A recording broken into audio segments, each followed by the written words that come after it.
Tamil astro life பார்வையாளர்களுக்கு என்னுடைய மனமார்ந்த நன்றி. குரு வக்கர நிவர்த்தி கடந்த 2025 நவம்பர் மாதத்துலேருந்து எதிர்பார்த்த மாதிரி தசாபுத்தி ரீதியாக கெடுபலன்களை கொடுத்துருக்கிறார், நல்ல பலன்களை கொடுத்துருக்கிறார். 2026 மார்ச் 11 குரு வக்கர நிவர்த்தியாகி தசாபுத்தி ரீதியாக நல்ல ஒரு பலன்களை கொடுக்க போகிறார் இந்த குரு பகவான்.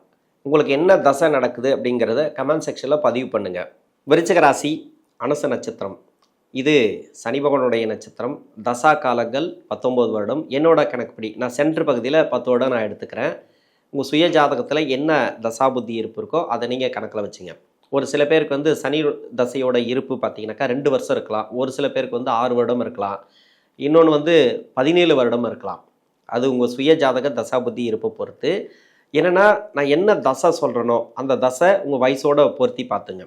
10 வயசு வரைக்கும் சனி தசை நடைமுறைக்கு வந்தால் பிறகு 17 வருடங்கள் புதன் தசை, 10 + 17 27 வயசு வரைக்கும் புதன் தசை நடைமுறைக்கு வரும். புதன் தசை நடக்கக்கூடிய நபர்கள் படிக்கிற காலகட்டத்தில் என்னோட கணக்குப்படி பார்த்தீங்கன்னாக்கா 16 வயசுலேருந்து 22 வயசு வரைக்கும் எடுக்கிறேன்.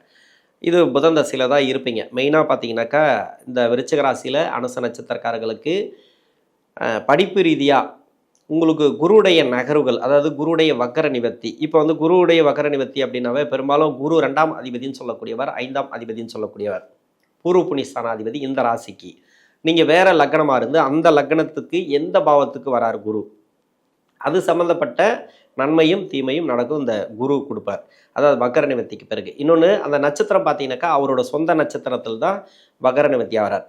அதாவது 2ஆம் அதிபதினு சொல்லக்கூடிய, 5ஆம் அதிபதினு சொல்லக்கூடிய, பூர்வ புண்ணியஸ்தானாதிபதினு சொல்லக்கூடிய குருவுடைய நட்சத்திரம் புனர்பூச நட்சத்திரத்தில்.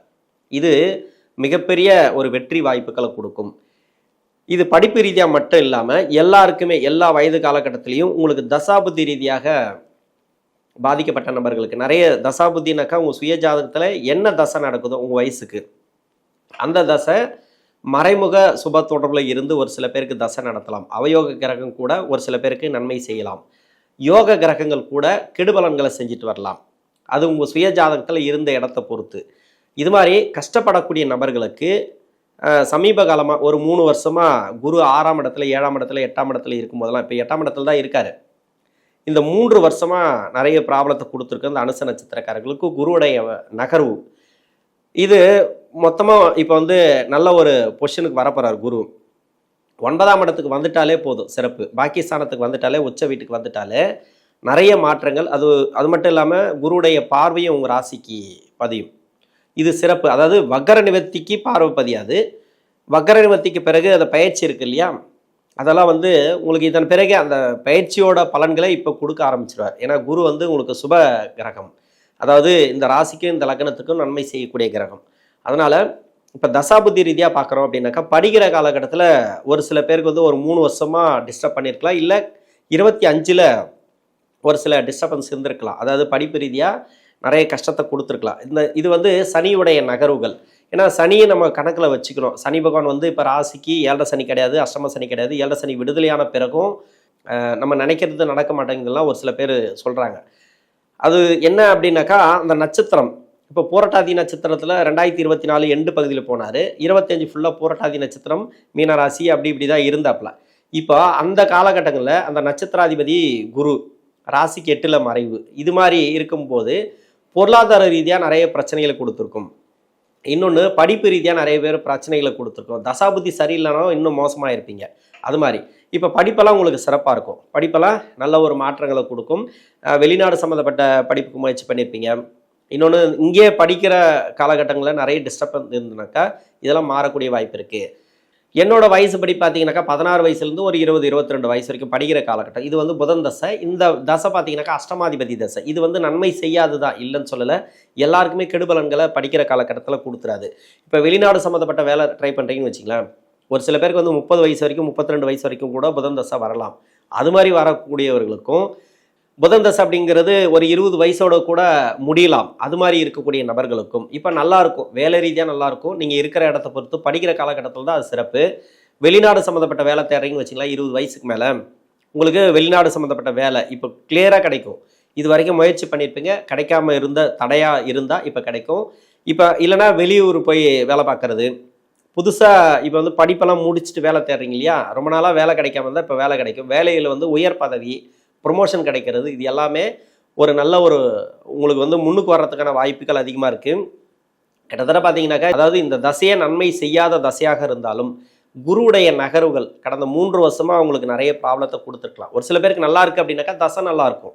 அதுதான் நல்லா இல்லை, ரொம்ப கஷ்டப்பட்டுன்னு வரேன் அப்படின்னா இப்போ நல்லாயிருக்கும். இதன் பிறகு வந்து பாக்கியஸ்தானத்துக்கு குரு பயிற்சி ஆகிறதுக்கு முன்னாடியே நல்ல ஒரு பொசிஷனில் உட்கார வைப்பார்.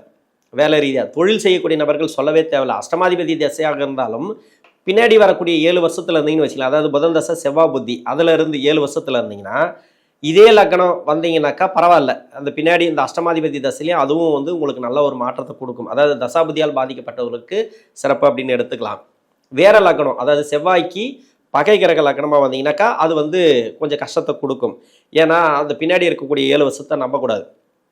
தொழில் செய்யக்கூடிய நபர்கள் இன்வெஸ்ட்மெண்ட் எல்லாம் கொஞ்சம் பார்த்து பண்ணுங்க. இன்னொன்று, திருமணத்துக்காக முயற்சி பண்ணுறீங்க அப்படின்னாக்கா திருமணம் எல்லாம் கூடி வந்துடும். இந்த வயசு காலகட்டத்தில் உங்களுக்கு பிரச்சனை வராது.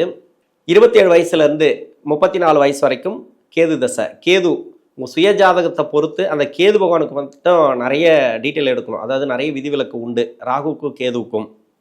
இப்போ கேது தசை நடக்குது, எனக்கு சரியில்லை அப்படின்னாக்கா, அந்த தசை உங்களுக்கு ப்ராப்ளத்தை கொடுக்குது அப்படின்னாக்கா, இந்த அனுச நட்சத்திரக்காரர்களுக்கு கடந்த காலமாக, அதாவது ஒரு 3-4 வருஷமாக அந்த குருவுடைய நகர்வுகள் தான் பெரும்பாலும் சொல்லணும். ஏன்னா சனியெல்லாம் பரவாயில்ல, உங்களுக்கு 7 சனி விடுதலையான பிறகு சனி இருக்கக்கூடிய இடங்கள்லாம் உங்களுக்கு டிஸ்டர்பன்ஸே கிடையாது. இந்த ராசிக்கு சனி நன்மை செய்யாது. இந்த லக்னத்துக்கு 4ஆம் அதிபதினு சொல்லக்கூடிய ஒரு சில பேருக்கு வந்து வேலை ரீதியாக ப்ராப்ளத்தை கொடுத்துருக்கலாம். ஏன்னா 5ஆம் அதிபதியோட நட்சத்திரத்தில், பூரட்டாதி நட்சத்திரத்தில் இந்த சனி பகவான் போகும்போது இப்போ ராசிக்கு 8ல் குரு மறைஞ்சிருக்கார் இல்லையா, இதனால் நிறைய வேலை ரீதியாக ப்ராப்ளத்தை கொடுத்துருக்கும். குடும்பத்தில் வந்து நிறைய செலவினங்களை கொடுத்துருக்கோம். தேவையில்லாத செலவு, சொத்து செலவு, இல்லை ப்ராப்பர்ட்டி செலவு, அது மாதிரி கடன் பிரச்சனை, இது மாதிரிலாம் கொடுத்ததுன்னா அந்த கேது தசையில் அதெல்லாம் நிவர்த்தி ஆகும். இப்போ திருமணம் ஏதாவது இந்த வயசில், அதாவது இந்த காலகட்டத்தில் கேது தசையில் இருந்தீங்கன்னாக்கா திருமணம் கைக்கூடி வரதுக்கான வாய்ப்புகள் இருக்குது. வேலைக்காக ட்ரை பண்ணிங்கனாக்கா வேலை கிடைக்கும். ஏற்கனவே வேலையில் இருக்கிறீங்க, ப்ரொமோஷன்லாம் இல்லை அப்படின்னாக்கா, கடந்த காலமாக ப்ரொமோஷனில் எதிர்பார்த்துட்ருக்கேன், எதுவுமே கிடைக்கலைங்க, கேட்கவும் முடியல. இன்னொன்று வந்து நம்ம என்ன பண்ணுறது முடிவு எடுக்க முடியல அப்படின்னாக்கா, இப்போ முடிவு எடுப்பீங்க. நல்ல ஒரு வேலை மாற்றம் அப்படின்லாம் ப்ரொமோஷன் நல்லா இருந்ததுன்னா ப்ரொமோஷன், இல்லை வேலை மாற்றத்துக்காக நீங்கள் எதிர்பார்த்தீங்கன்னாக்கா அந்த வேலை மாற்றங்கள் இங்கே கிடைக்கிறதுக்கு வாய்ப்புகள் அதிகமாக இருக்குது. 34 வயசுலேருந்து 54 வயசு வரைக்கும் சுக்கிர தசை. சுக்கிரன் இந்த அனுச நட்சத்திரக்காரர்களுக்கு 7ஆம் அதிபதி விரையாதிபதி. இந்த லக்னமாக வந்தாலும் அதுதான் 7, 12. வேறு லக்னமாக வந்து அந்த லக்னத்துக்கு யோகாதிபதியாக வந்தால் சிறப்பு. ஒரு சில லக்னங்களுக்கு சுக்கிர தசை நன்மை செய்யாது. அது எந்த லக்னம் அப்படின்னாக்கா, கடக லக்னம், சிம்ம லக்னம். இன்னொன்று வந்து குருவுடைய லக்னம், அதாவது தனுசு லக்னம், மீன லக்னம். இது மாதிரி லக்னங்களுக்கு நன்மை செய்யாது. ஆனால் இந்த ராசிக்கு வந்து நியூட்ரல், நல்லது தான் செய்யும் அப்படின்னு எடுத்துக்கலாம். அது மாதிரி இருக்கக்கூடிய நபர்களுக்கு இந்த சுக்கிர தசை பெரும்பாலும் வளர்ச்சியே கொடுத்துருக்காது, வேலை கொடுத்துருக்கோம். அந்த டைமில் ஒன்றும் வெளிநாடு போயிருப்பீங்க, இல்லை ஒரு வேலை கிடச்சிருக்கும் அந்த ஆரம்பிக்கிற டைமில். அது வந்து அப்படியே போயிட்டே இருக்கும், ஓரளவுக்கு பரவாயில்ல. இல்லைனாக்கா ஒரு 10 வருஷம் நல்லது பண்ணியிருக்கோம். பின்னாடி வந்து 10 வருஷம் இருக்கு இல்லையா, அந்த 20 வருஷத்தில் என்னோட கணக்குப்படி முதல் 10 வருஷம் அப்படிங்கிறது நல்லது பண்ணுச்சுனாக்கா, பின்னாடி 10 வருஷம் அப்படிங்கிறது கெடுபலன்களை கொடுத்துரும். அதனால் பின்னாடி எப்போ எப்படி இருக்கா, அதாவது இப்போ பின்னாடி இருக்கிறீங்களா இல்லை இப்போ முதல் 10 வருஷத்தில் இருக்கிறீங்களா, உங்களுக்கு நல்லது நடக்குது அப்படின்னாக்கா பரவாயில்ல, உங்களுக்கு சிறப்பு தான். ஏன்னா கோச்சாரத்தில் குரு உங்களுக்கு அந்தளவுக்கு டிஸ்டர்ப் பண்ணலன்னு அர்த்தம்.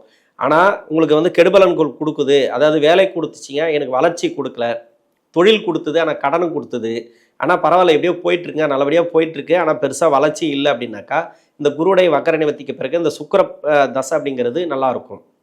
இதை நீங்கள் மாற்று கருத்து இல்லாமல் எடுத்துக்கலாம். ஏன்னா தசா புத்தி அப்படி தான் இருக்கும் உங்களுக்கு உங்கள் சுய ஜாதகத்தில். அதே மாதிரி பின்னாடி 10 வருஷம் இருக்கிறீங்கன்னு வச்சுக்கலாம், அதுலேயும் வந்து நல்லா போயிட்டுருக்குன்னா சிறப்பு. ஏன்னா பின்னாடி 10 வருஷம் அப்படிங்கிறது என்னன்னாக்கா அந்த சனி புத்தியெல்லாம் வரும். சுக்கிர தசையில் சனி புத்தி, அந்த சனி புத்திக்கு பிறகு எல்லாமே புதன் புத்தி, கேது புத்தி எல்லாமே இந்த ராசிக்கோ இல்லை இந்த லக்னத்துக்கோ, இந்த செவ்வாயோட நட்பு கிரகம் இருக்கு இல்லையா, அந்த லக்னங்களுக்கெல்லாம் அந்த புத்தி நடத்தக்கூடிய கிரகங்கள் சனி பார்வையில் இருந்தாலோ, இல்லை சனி பார்வையில் இல்லைன்னா கூட அந்த பின்னாடி இருக்கக்கூடிய அந்த 10 வருஷம் அப்படிங்கிறது நன்மை செய்யாது. கஷ்டத்தில் இருக்கிறீங்க, இல்லை நல்லபடியாக அப்படியே போயிட்டுருக்கு, பரவாயில்லனாக்கா விட்டுருங்க, நல்லபடியாக போகும். நீங்கள் மாற்றுறது எதுவுமே வேண்டாம், மாற்றத்தை நோக்கி போக வேண்டாம். அதாவது புதுசாக தொழில் பண்ணுறது, இன்வெஸ்ட்மெண்ட் பண்ணுறது, அதெல்லாம் வந்து உங்கள் சுய ஜாதகத்தை செக் பண்ணுங்கள் இந்த காலகட்டத்தில். ஏன்னா பின்னாடி இருக்கக்கூடிய அந்த புத்தி நடத்தக்கூடிய கிரகங்கள் நன்மை செய்யலை அப்படின்னாக்கா ஆவரேஜாக போகும். நீங்கள் நல்லபடியாக இருந்தீங்கன்னாக்கா நல்லபடியாக போயிட்டு தான் போகும். நீங்கள் மாற்றி யோசிச்சிங்கனாக்கா டக்குன்னு ஏதாவது ஒரு கடன் பிரச்சனை, அது மாதிரி மணி லாக் ஆகுறது, அது மாதிரி என்ன பண்ணணும், சுய ஜாதகம் உங்களுக்கு செக் பண்ணுறது நல்லது. மற்றபடி இப்போ வந்து பணம் வரல அப்படின்னாக்கா இப்போ குரு வக்கர நிவர்த்திக்கு பிறகு பணம் வரும். இது வந்து இது மட்டும் இல்லாமல் ஒரு நல்ல ஒரு மாற்றம், கிட்டத்தட்ட மருத்துவ செலவுகள் கம்மியாகிறது, எதெல்லாம் உங்களுக்கு ப்ராப்ளம் இருக்கோ அந்த ப்ராப்ளம் சால்வ் ஆகும். நல்ல ஒரு இதுதான்.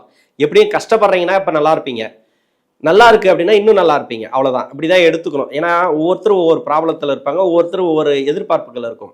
சந்தோஷத்திலே இருந்தால் கூட, நல்ல ஒரு வளர்ச்சிகளை கூட இருந்தால் கூட, அடுத்த கட்ட வளர்ச்சிக்காக எதிர்பார்த்துட்டு இருப்பாங்க இல்லையா, மேலே மேலே முன்னுக்கு வரணும், நிறைய சாதிக்கணும் அப்படின்லாம் நினச்சிட்டு இருப்பாங்க. அது மாதிரி இருக்கிறவங்களுக்கு நல்லா இருக்கும். கஷ்டப்படுறவங்களுக்கு இதன் பிறகு நல்லா இருக்கும். குரு வக்கர நிவர்த்திக்கு பிறகோ இல்லை அதன் பிறகு குரு பயிற்சி இருக்கு இல்லையா, அதுக்கு முன்னாடியே அந்த குரு வக்கர நிவர்த்திங்கிறது அவ்வளோ சிறப்பு அப்படின்னு எடுத்துக்கலாம். 54 வயசுலேருந்து 60 வயசு வரைக்கும் சூரிய தசை, சூரியன் தொழில் சாணாதிபதி தசை. இது அருமையான நல்ல ஒரு தசை அப்படின்னு சொல்லலாம். சனியோட டிஸ்டர்பன்ஸ் கிடையாது இது வரைக்கும். உங்களுக்கு சூரிய தசையில் ஒரு சில அதாவது கஷ்டங்கள் கொடுத்துருந்தா இந்த குரு வக்கர நிவர்த்திக்கு பிறகு தொழில், வேலைவாய்ப்பு, மற்றபடி குடும்ப வாழ்க்கை, பொருளாதாரம், மற்றபடி எல்லாமே ஓகே, எல்லாமே சிறப்பு அப்படின்னு எடுத்துக்கலாம். எப்படி இருந்தாலும் தசையால் பாதிக்கப்பட்டவர்களுக்கு என்னை பொறுத்த வரைக்கும் தசை அப்படிங்கிறது நல்லது தான் பண்ணும், இந்த சூரிய தசைங்கிறது.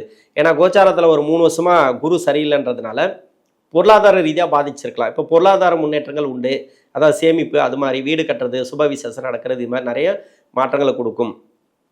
60 வயசுலேருந்து 70 வயசு வரைக்கும் சந்திர தசை. சந்திரன் இந்த ராசியில் நீசம், அதாவது அனுச நட்சத்திரத்தில், இது சனியுடைய நட்சத்திரம். இந்த சந்திர தசைக்கு இதுக்கு தான் நான் சொல்கிறது என்னென்னா, மற்ற நட்சத்திரத்துக்கெல்லாம் நான் சேர்த்து போட்டேன், சூரியன், சந்திரன், செவ்வாய் எல்லாம். இதுக்கு ஏன் பிரித்து சொல்கிறேன் அப்படின்னாக்கா, சந்திரன் இதுக்கு நீசம், நீசபங்க ராஜயோகத்தில் இருந்தால் சிறப்பு.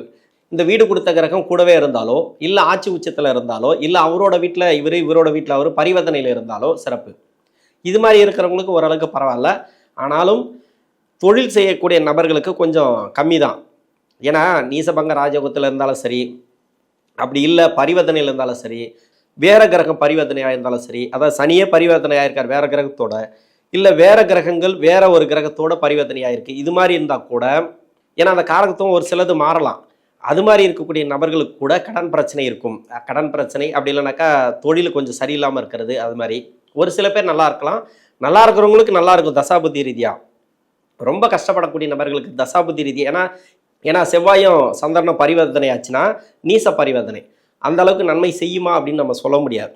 வேற எங்கேயாவது பரிவர்த்தனை ஆனால் பரவாயில்ல, ஆட்சி வீட்டிலேருந்து பரிவர்த்தனையாக வருது. இப்போ மேஷராசியில் இருந்தான்னு வச்சுக்கலாம், சந்திரன் அவர் நீச வீட்டில் இருப்பார். அந்த செவ்வாய் பரிவர்த்தனை ஆயிருந்தால் அது நீச பரிவர்த்தனை அந்த அளவுக்கு வராது பெருசாக. இது அவரும் நீசம் இவரும் நீசம். இப்போ நீச பரிவர்த்தனை அந்த அளவுக்கு நன்மை செய்யாது. இது சுயஜாதகத்தை பொறுத்து இல்லைன்னு சொல்லலை. இன்னொன்று இந்த நட்சத்திராதிபதியும் பார்க்கணும், அனுச நட்சத்திராதிபதியும் பார்க்கணும். இந்த நட்சத்திராதிபதி சனி அப்படிங்கிற ஒரு நல்ல வலுவோடு இருந்தால் ஓரளவுக்கு நல்லபடியாக போகும். அதுவும் கஷ்டத்தை தான் கொடுக்கும், அப்படி தான் எடுத்துக்கணும். இந்த சந்திர தசைக்கு நல்லபடியாக போயிட்டுருக்கு அப்படின்னா கொஞ்சம் பார்த்து கவனமாக போங்க தொழில் செய்யக்கூடிய நபர்கள். 70 வயசுலேருந்து 77 வயசு வரைக்கும் செவ்வாய் தசை. செவ்வாய் இது நன்மை செய்யக்கூடிய தசை தான், 6ஆம் அதிபதி தசை தான். யாராவது உடல்நலம் சம்மந்தப்பட்ட பிரச்சனைகள் இருந்தால் தீரக்கூடிய வாய்ப்பு இருக்குது. ஏதாவது மருத்துவ செலவு அது இது எதனா இருந்தால் குறையும். கடன் பிரச்சனை இருந்தால் அது தீரக்கூடிய வாய்ப்பு இருக்குது. எல்லாமே ஒரு பாசிட்டிவ் தான் இந்த செவ்வாய் தசைக்கு மட்டுமே. 77 வயசுலேருந்து 95 வயசு வரைக்கும் ராகு தசை. ராகு பின்னாடி வரக்கூடிய ராகு தசை அவ்வளோ சிறப்பாக இருக்கும்.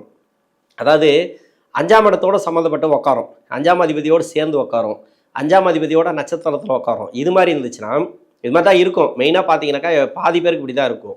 இது வாரிசுகள் நல்லாயிருக்கும், உங்களுடைய வாரிசுகள், உங்களுடைய சந்ததிகள் இருக்கு இல்லையா, இவங்கெல்லாம் பேர பிள்ளைகள் எல்லாமே உங்களுக்கு அந்த அளவுக்கு நல்ல ஒரு முன்னேற்ற சந்தோஷத்தை கொடுப்பாங்க.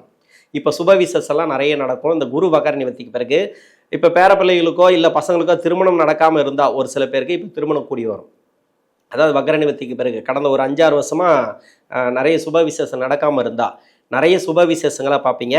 இந்த அனுச நட்சத்திரத்தில் இருக்கக்கூடிய நபர்கள், ராகு தசையில் இருக்கிறவங்களுக்கு, அதுவும் இந்த குரு வக்கர நிவர்த்திக்கு பிறகு இந்த அனுச நட்சத்திரக்காரர்களுக்கு நல்ல ஒரு மாற்றங்களை கொடுக்கும். நன்றி.